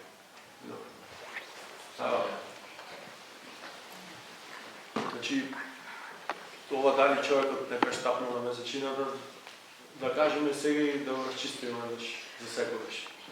За тие такви теории на заговор. Морате да се постават такви прашања, тие се, како се каже, на почетокот основата што Има сомнежи, да. Да ги разчистиме сомнежи. Од кај? Претежно идат од луѓе, може и агресивно делуваат или нападнат терминот, но викат дека се научно неписмени. То не е никаква навреда, едноставно само како опис. Сега, немало едностепено месечина. Во периодот тие 2 години, од како е прва, до 70, 3 години. Имало 6 слетувања на луѓе на месечина. Пред американците да стапнат на месечината, таму веќе имало 2 руски сонди. Веќе слета, не со луѓе, сонди. После американци. Русите имаа уште 6 сонди, кои исто така слета. Американците исто така уште 6 сонди кои слета, кои нема зборам за, значи досега имаме 6 мисии во 3 години. Колку мисии со луѓе? 6. И уште 6 на американците без луѓе и 8 на русите без луѓе. И сега последно беше на Кина сонда исто така. 27. Значи има тука да не ги бројуваме ние орбитери. Купно 12 години стапната, мислим. Што значи? 12 месеци. Доколку ги тргнеме сите оние планини од докази, што ги има дека луѓето стапна на месечина, да се фокусираме само на неколку. Веднаш паѓа довода поради тогаш оној период на студена војна, дека ако американците нешто пробат така, че русите веќе имаат сон. И ако успеат едно да фабрикуваат, не можат уште 5. Русите никој пат не ги поби американците дека стапна на месечина. Да. Признае дека стапна на месечина. Да, а во време на студена војна, то не, значи немало... Најдеа докази си. Према колку? Причината има ретроградно гледало. Најинтересно. За се провери. Ретроградно гледало е, ако ти светлина во него се враќа од пеше дојде. Значи не само не гледа веќе. Ако имаме доволно голем ласер и пуштиме светлина директно кон тоа гледало, ја прекинеме светлината. Можеме ќе добиеме назад зрак, не многу голем, неколку фотони, и ќе се врати назад. Едноставно ќе ми докажете дека таму има ретроградно гледало. Кој го кладе тоа на ретроградно гледало? Американците. Инаку има една емисија Mythbusters, веројатно позната, баш обработват тој мит. Mythbusters, колку и да е шоу, сепак го користат научниот пристап. Значи таму ќе видите сите оние теории како се скршени дека имало паралелни светла, па не можело така, па сенката на астронаутот не можела да биде вака, значи се е проверено со користејќи научен метод. Значи оние најпопуларните теории на заговор ги испитват нова шоу. Освен 40 минути тие се доволни. А камо ли останалите планини од докази? Руски сонди, кинески сонди, материјали донесени од месечината, тестот со огледалко очи. Значи, практично е невозможно теорија на заговора, која дека не е още на јас прашањето. Да, значи дефинитивно човечка нога стапнала на месечината и то не е до сега 6 пати. И ако некој се посомнува дека месечината е нешто многу далеко, само подсетам дека Европската вселенска агенција значи слета сонда на комета која се движи. Сам со многу поголема брзина на месечина. Месечината едноставно piece of cake. Американците за следно. И ми сме довели кон последен круг на прашања. Имаш ти па, Джоджо. Ето само да кажам нешто. Генерално се јас мисли дека од кај идат теориите дека американците не следат на месечината. Генерално идат заради тоа што има многу голема обработка на видеоматеријалите, на фотографиите што се добиени од месечината од страна на холивудски режисери, за тоа да изгледа многу поспектакуларно, за да добијат американците многу поголема вредност за тоа што е направено. Слетана на месечината, ама скоро се е дополнително обработвано и заради тоа иди сомнежот дека има нешто што не е како што треба. А генерално сите се слажуваат дека е слетано, дури и русите или сами. Две последни прашања. Дали сметате дека е неправда тоа што Плутон е изоставен од планетите? Правда за Плутон или второто прашање, крајно прашање во духот на киното, ќе ве прашам според вас, кој е од играните science fiction филмови историски најиздржан и релевантен? Во која филомера? За Плутон. Да, од 1930 го лажат како планета. Баѓаш. И од моите Прво оти Плутон не е планета. Заради составот, не заради... За да не се лути, го нарека џуџеста планета. Тој се наоѓа во Кајперовиот појас. Не е ниту неголема планета, џуџеста планета таму. Чима е поголем Ерис, е поголема од Плутон. Само не е откриена пред Плутон. Значи, ако Плутон го сметаме за планета, тогаш треба да прогласиме барем 1000 планети сега во овој момент од такви тела што орбитираат околу Сончевиот систем. За да не се лути Плутон, тие околните тела ги нарекоа Плутониди, така да домеснем. Владина организација која пасна Плутон. Значи, интересен факт за Плутон, дека лучите се шегуваат дека Плутон е мојата омилена комета. Значи, пред се е направен од мраз. И ако се најде на позиција дека ќе сега земјата, ќе има опашка. Ќе види комета. Затоа дека Плутон е мојата омилена комета. И за второто прашање? Второто прашање, мислам дека мисија на Марс и Контакт. Контакт е тоа само за филмот? 2001 сте излазишли. Не, мисија на Марс е друг. Mission on Mars е едноставно.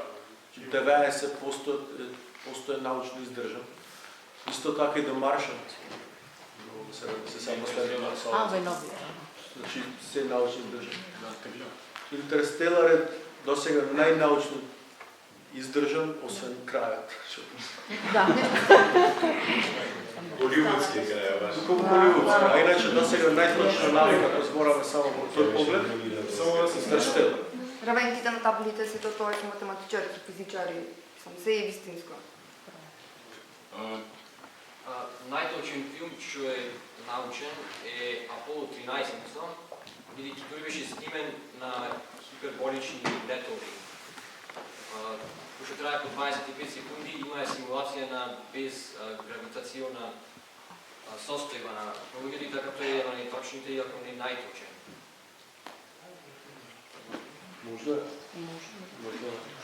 Ne gledam se na to film. Do сега сите овие филми, барем јасно, што знам Интерстелар е наука, се приказа да не воопште, за тоа е друга тема. Јас се прашам зошто е Марс најинтересен. Не знам сам дали други фокусите што зошто е Марс најинтересен за научниците. Има мали зелени. И ще има меѓу нас, само не можеме да ги препознаеме. Марс е најинтересен затоа што некогаш Марс бил копи-паст на Земја. Нешто напаку тргнало на Марс и не знаеме шо е. Се претпоставува дека тоа се соларните ветрови. Има, се теоретизира дека има живот затоа поради фактот што имало кога имала вода, што е едната причина зашто Марс е интересен. Другата причина зашто Марс е интересен затоа што има издржани теории дека Марс уште еднаш може да биде претворен како втора Земја. Значи не мора да се селиме негде да бараме слична планета на Земјата. Марс може да ја направиме втора Земја. Ако повторно незината атмосфера задебели и се затопи. Затоа што на Марс има вода која сега е веќе смрзната. Доколку се зголеми температура, водата ќе се истопи. Исто така, Марс има доволно химискиот состав на Марс ни овозможува да ги направиме сите потребни материјали, таму пластика, стакло, сите тие работи. Таму може да се направи. Значи, интересен за истражување затоа што може да се направи што на Земја, може таму да има колонија. А дали месечи на Марс или на Марс? Како? Дали ако се преселиме на Марс или Марсовци ќе видиме? Прво човек ќе изрод на Марс официјално. И на пасажите ќе имаме некои месечи Јупитер, Сатурн, таму имале подобри перформанси за да ги за живот. Прашањето беше за Марс и за тоа. Во контекст на Марс, па јас спомнувам некои месечи што податоци имате. До сега Сатурн, Јупитер, не знам на кој е. Сега ќе изненадам кога ќе ви кажам кај има најубави услови за живот. Значи прво, знаете, освен овде, значи на месечината на Јупитер, што се вика Европа. Може таму да има европејци. Значи ќе колонизираме ке да си без европски. Затоа што под мразот има повеќе вода отколку што има на Земјата. Друга интересна месечина исто така е Енцелад, која има вода само на едниот пол. Може да да има нешто. Мислам, течна вода. Друга интересна месечина е Титан. На Сатурн таму има материја во течна состојба, ама не е вода, тука е метар. Ама научниците сметат дека кога има нешто што би можело да биде течност, дека тоа би било поволна средина за развивање на живот. Сега најинтересното место во Сончевиот систем кај што постојат најслични услови за живот е на Венера. Сега Венера е премногу жешка. Или да видам по-конкретен 50 км над површината над Венера. Значи Венера има атмосфера што 90 пати погуста, едноставно притисокот и жештината ќе нуби. На Венера се топи олово на нејзината површина. Меѓутоа, 50 км густината на атмосферата опаѓа. И е само една атмосфера, односно е колку на Земја. Марс не е толку интересен во тој поглед, бидејќи можеме се да направиме технолошки, ама гравитацијата на една планета не може да сменива, за тоа далеко од нашата технологија може да биде. Венера е, што се вика, лошата сестра близначка на Земјата, затоа што има скоро иста гравитација. 50 км над нејзината површина, значи притисокот опаѓа, едноставно луѓето би можеле таму да живеат единствено со маски за кислород. Врни овде ќе биде слично. Овде веќе. Ovo е таму. И НАСА има концепт за тоа. Планира да гради градови на небото, Sky Cities, така ги вика. Проектот се вика HAVOC, така може да го побарате на Google. Значи не мора да слетаме долу. Ако некојаш итно ни затреба нешто, можеме на Венера над површина. Плюс тоа е поблиску, може да се пренесат и материјали, и вода, и се што ни треба. Значи, за привремено може на Венера, а Марс може да се терапови. Софија? Одговорено на прашањето. За тераформирањето на планета. Пошто сме при крај на дискусија, кој е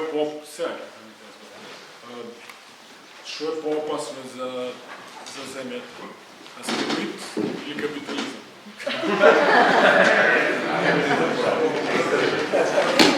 Капитализам. Или што? Или капитализам.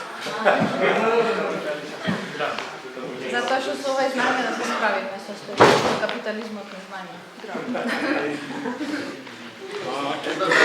Индоктринираме овде антикапиталисти. Имам фантастички ликови, кои имам такви мисли да типот на разликани или просто нафти настани. Секоја што нас мислиш, какав е тој верзум оставање, како сме ние мали, никакви на праши стvari. Значи, както и работи се замараме, кога типот на капитализам што го спомна Драган, типот на територијата, ова моја довде, тоа е твое, или вложваме во оружје, војни правиме и се расправаме со други тука, а уствари толку сме мали и толку мизерни во нашата маленкост исто време. А би сакал видно што повеќе да гледаме кон небото, значи нагоре, не надолу цело време, така по нашите смети за струи и не знам што. И баш ми е кеф што гледам дека има екипа како вас, што го прави тоа и се надам дека што повеќе луѓе ќе освестувате во да се гледат нагоре наместо вака долу како не нешто. За жал, буџетот на 2015 на нас бил 17 милиарди долари, а буџетот за воени цели на Америка околу 601 милиарди. Оттам бацам попара кој ви го права да се гледа.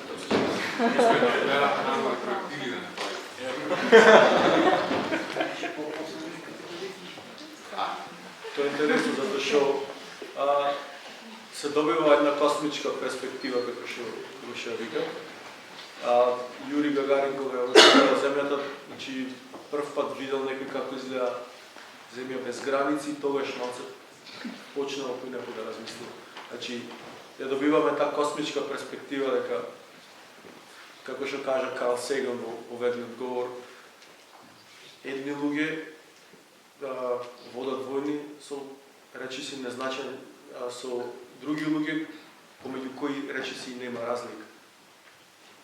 Така да. Затоа интересна астрономијата ја дава таа космичка перспектива. Океј, ова може да биде досен, ако кажеш да кажеш? Не, за астероидите дека Да.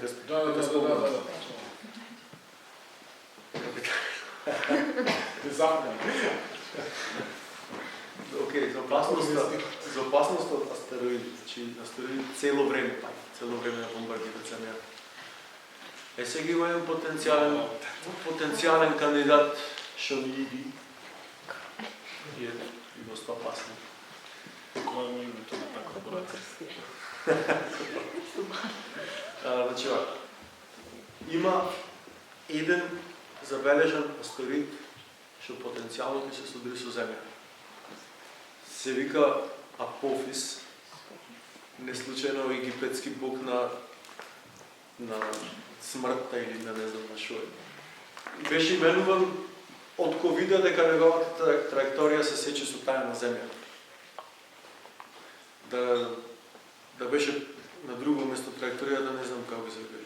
Снежана. Значи затоа Апофис го крстија. Добро, можеме Грузија да крстиме. Символично. А малку паѓа на Македонија. Сега. Овака.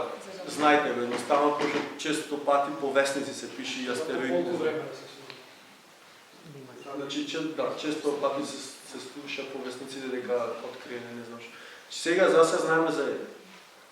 Ке дојди,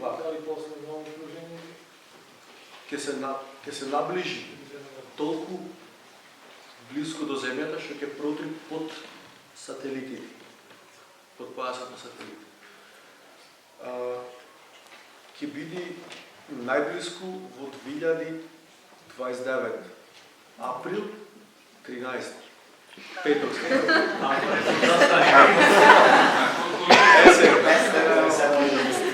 Значи тоа е од 2029 април 13.5. Значи тогаш ќе помине во една замислена граница, што се вика клучна точка. Ако помини низ таа клучна точка, бидејќи сега орбитата не е доволно сигурна, са се каже. Ако помини низ средината низ таа клучна точка, ќе погоди земјата 7 години по-късно. Сега има холивудски теории како ќе го разнесат или не знам што, баш Деграс Тайсон се пошегува дека Холивуд многу добро знае да разнеси астероидите, ама многу е лошото како ќе во предвидувањето ќе завршат тие причини. Планират да го дефлектират со пуштање на сонда која ќе испали ретроракети и од взаемната гравитација едноставно ќе се влечат настрана. Доволно е малку да го помести, за да промаши земјата 1000 километри. Што да не го намести? Астероидот е голем кошаркарски терен, од прилика. Значи, има потенцијал на земјата, значи... Колкава е? 100 метра е го речни?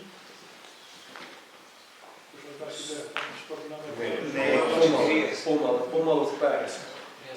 Помало од 50, ама доволно...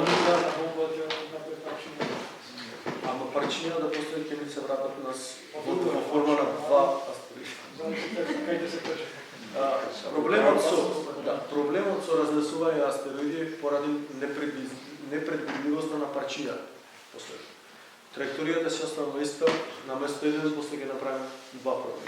Наместо разнесување може би притисок, значи крет да експлодира, да смени Сега значи има потреба. Значи сега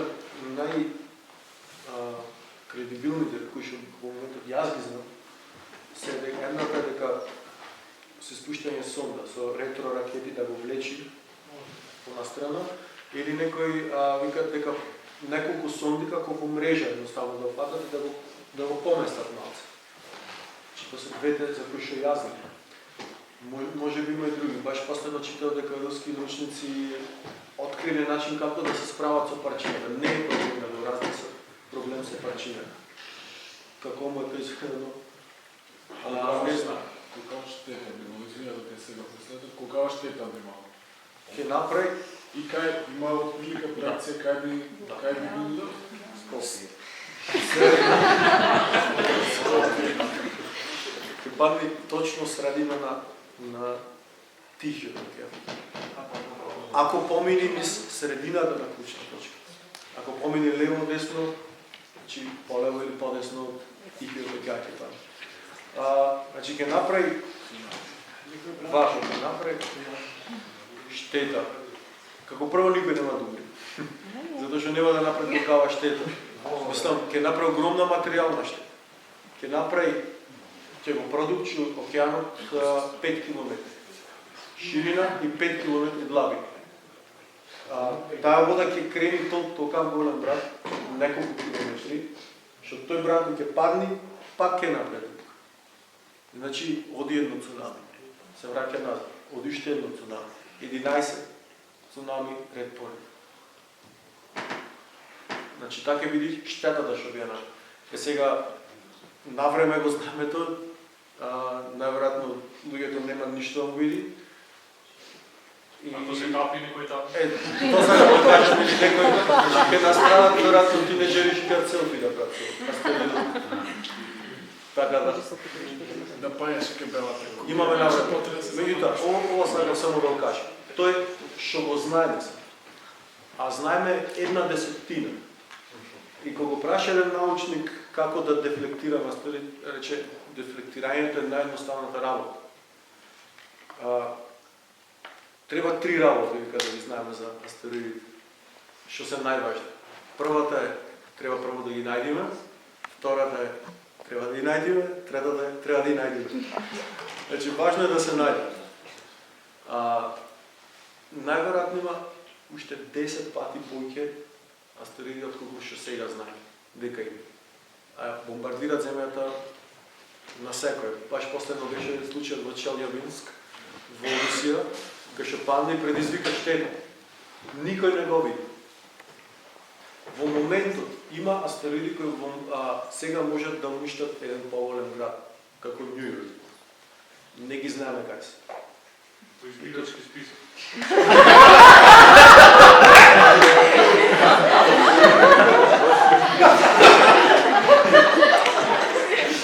Ајде поживно сега сите.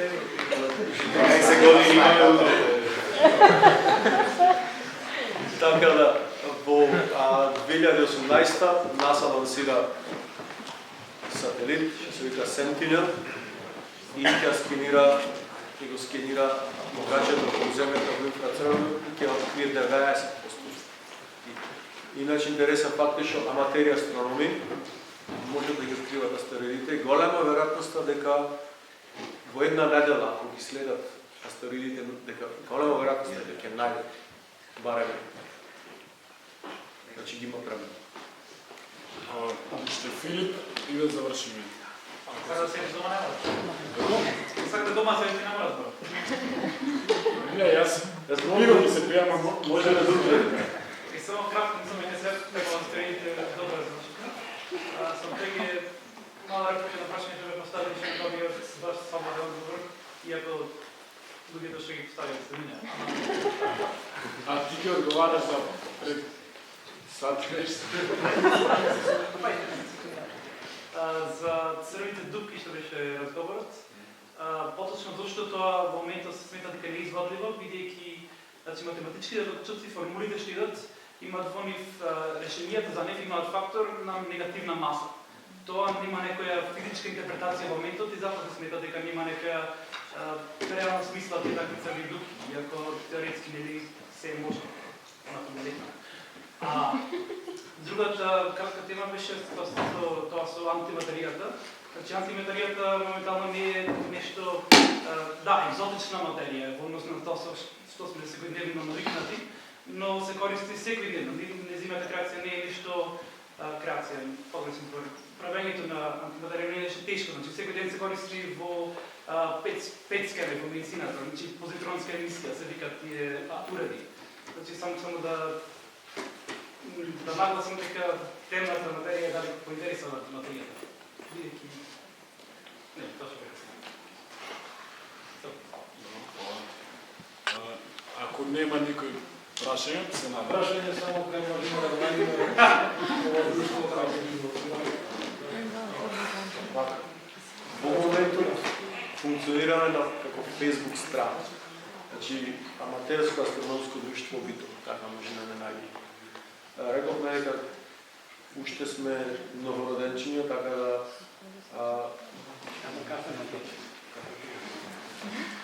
Не е страшно, секоја работа се почнува како клуб. Значи, астрономско друштво Битол на Facebook.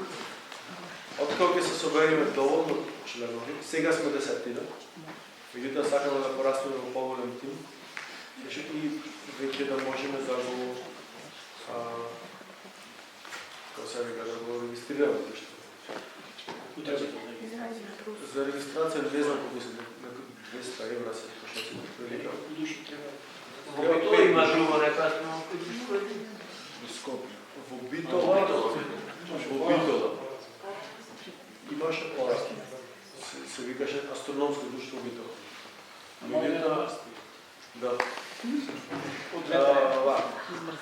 Ние се слушаме со членовите комуницираме, меѓутоа од оправдани причини не се тука, затоа што некој студира астрофизика во Словенија, некој физика во Словенија, некој исто од основачите шведски веќе работи како професионален астроном во Холандија. Добро садив, ништо не остана, трага подлага, не знам. Само сум љубопитен, не знам ништо. Јас сум домородец, нема. Нема. Сите гледаја. Не е доволно ентузијазм, може не знам, веројатно или надвор државата студираат работа, или поради некои други обврски не се можно сега да дадат, значи како оправдани причини, ради оправдани причини не се тука. Имаше веројатно се добри, меѓутоа сега почнуваме нова иницијатива. И мислам дека има интерес, план за работа имаме. Наскоро, кон крајот на летото, ако биде сигурно, може би ќе го регистрираме. Значи треба 5 души за регистрација, меѓутоа сакаме да тимот да биде одреđен, не да излезе еден и да пропадне организацијата, jednostavно. Сакаме 10 души да има во организација, а членови ќе може 50. Ќе дискутираме со наставниците по школите, сигурен сум дека ќе сакат децата да видат како се пред телескоп, што е доста ефтино, имаме работилница за ова е само рековме дел од нашиот план за работа. Налетот имаме наблюдување, поканиме гости од Скопје. Значи ќе организираме со наставниците тура децата да ги однесат на планетариум, ако ги нема однесат, може стварно интересно. Значи имаме план за работа. Да не ви го кажам цели, така да се собериме повеќе луѓе, а како што тргне работата, најверојатно ќе се собериме, имаме ново регистрирано. Сега функционираме само на Facebook. Ако сака некој да ни се приличи, то слободно да пиши на фан страната. Ќе му кажеме кога се недуваме, обично тоа е најчесто недела, и ќе сме послободни сите. И на кафе баш. Или кажи ќе имаме просторија за вас. Така да функционираме некако само не сме официјални регистрирани. Само група ентузијасти што пијат кафе и зборат за астрономски теми. Како си? Тебе тоа ти зависи, добро прашање. Дојди ги видиш. Тоа ми е главен факт. И исто и мене. Пиво за сите кои ќе се придружјаваат.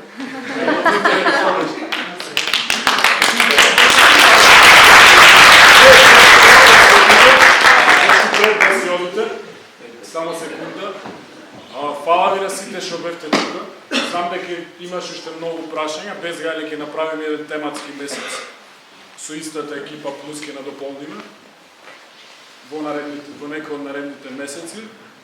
И уште нешто, наредната проекција ќе не биде со закаснување по повод 8 март, ќе дискутираме феминизам, права на жени и слично. Ни беше во плана, малку се измести со 8 март. А после тоа имаме уште една проекција и тоа е било тоа, фала на присуството.